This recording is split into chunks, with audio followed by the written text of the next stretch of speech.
So welcome back guys, at ngayon lang po tayo uli nagkaroon ng bagong video. So ipapakita ko sa inyo yung mga coins po natin na iba't ibang klase na nakakalito po. Yan po yung pisong luma,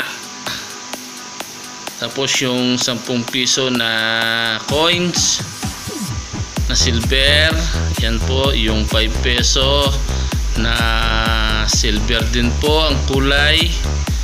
So magkakawig-hawig na po sila.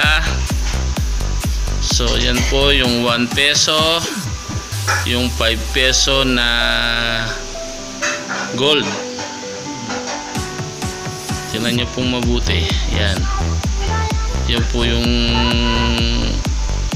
barya po natin na hindi nakakalito. Pero ito po yung 1 peso na silver at yung 1 peso na lumang coins, yung 10 peso na silver, yung 5 peso na silver. So magkakawig, nakakalito po. Yan po yung bago ngayon na 20 peso na coins, gold with silver. Silver po yan yung sa gitna, pero yung sa circle na gold po yung sa side nya. Ayan, makikita nyo naman. So gustong gusto po ng mga collector yan, na coins collector. Kasi bagong coins po natin siguradong mabili po yan. Tingnan nyo naman mabuti. So nagkakawig po, nakakalito, di ba? Medyo yung hindi lang nakakalito dyan yung 20 peso na bago.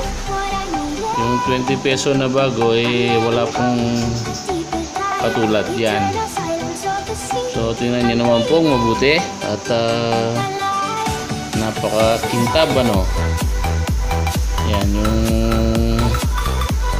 yung gitna nya is silver. Yan yung nasa side nya po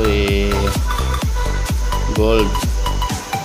Parang yung nabibili na chocolate sa tindahan na